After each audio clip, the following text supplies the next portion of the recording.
APX Compact. Let's take a closer look on the tabletop. Hey guys, what's going on? TN.Frank here, bringing you a tabletop of my latest acquisition.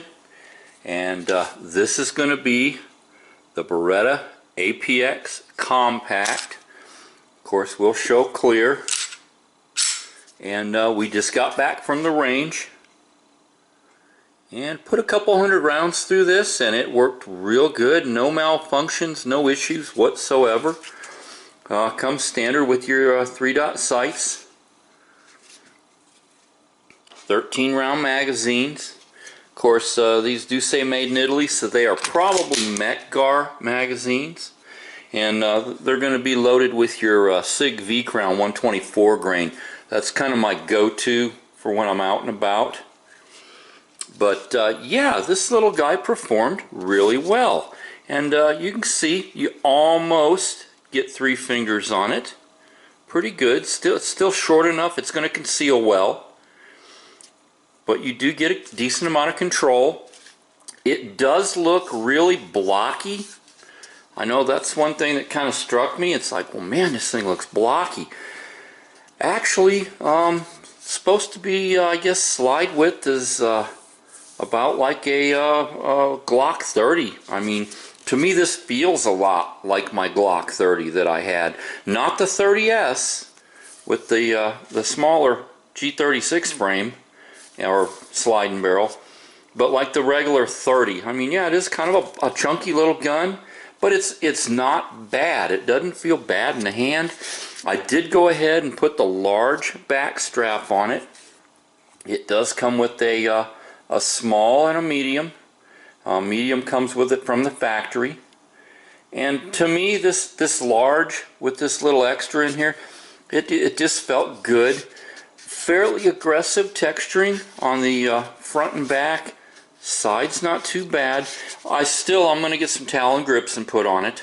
I like my Talon grips, that rubberized grip feel, and it'll feel this area in here on both sides to give you a little better grip. But yeah, this thing, it shot really well. We can check the trigger. Something I really like about this trigger, there is really no take up. It's like right there and you're ready to go. Little bit of creep, and then it breaks nice and clean. Reset, out a little bit of creep, and it breaks. I mean, I like the idea that there's no real take up with this trigger.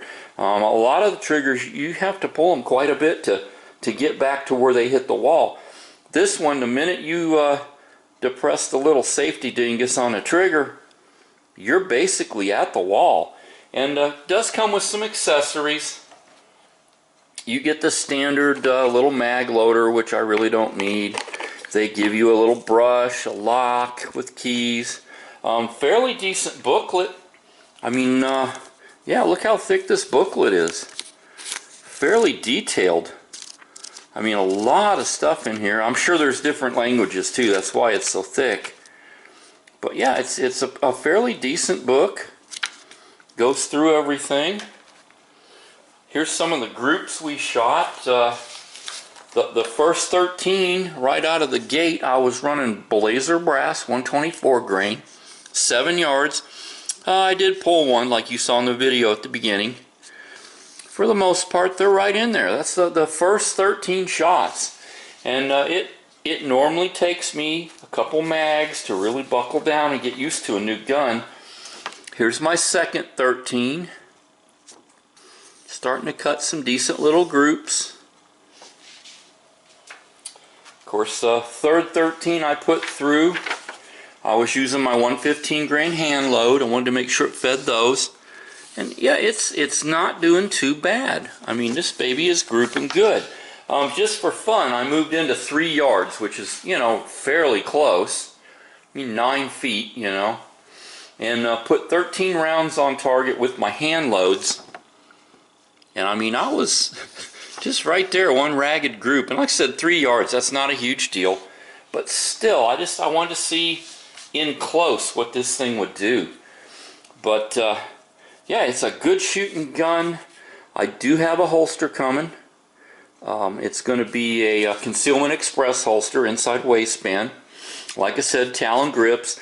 For sights right now, since I'm not a huge fan of these white 3-dot sights, I do have some sight paint that is phosphorescent paint. And it's was shipping about $14 for a little vial on Amazon. I'm going to go ahead and get the paint out of these, clean them out with alcohol. I'm going to put yellow dot on the front and a couple red dots on the back. And when you hit them with a little light, this one will glow kind of a bright green, and these will glow kind of orange. So I'll have a contrast at night if I do need night sights. Eventually I'll save up, I'll get some night sights and put on it. But I was surprised, you know, a lot of people give mixed reviews about these guns. Some really love them. Some are saying, nah, they're not even worth having, you know, don't bother with them. I thought it was a good gun. It's working well. Probably put all in all, probably 250 rounds through it today. Still need to take it over and clean it. Didn't miss a beat, fed everything, on target, worked beautiful. 13 rounds in a fairly compact gun, which I did have to sell the PPS M2 to pick this up. But I'm going from 8+1 to 13+1. So instead of 9 shots on tap, I got 14 shots on tap. And with the right holster, it should be just as easy to carry and conceal. So yeah, I mean, don't shy away from these little guys. I mean, like right now at work, we have them $329.99. So 330 bucks. I mean, my God, you're getting an awesome handgun for that money. I mean, you can't beat it. There's a lot of videos shows how you take it down. It's not hard to take down once you get the hang of it. Either hit the little button here, which that's the one in front of there, or pull the trigger. Make sure it's empty. Of course, the magazine will be out. And then, yeah, you press on the button here and rotate it, and it'll come right apart. I mean, it's not hard to do. I'm not going to pull it apart on camera. I mean, I'm sure you've seen a million different videos of people pulling these apart. So I won't waste your time with that. But Beretta APX, hey, 2 thumbs up on this guy. It's an awesome pistol. I like it. I wouldn't mind saving up the money, saving up a few bucks, and maybe pick up the full size. I think that'd be a worthwhile acquisition if I could maybe manage that in the near future. So, like I always say, either we stand up for our rights or we can sit by and watch them go away. Y'all have an awesome rest of the day. We'll talk to you later. Tennessee Frank, out of here.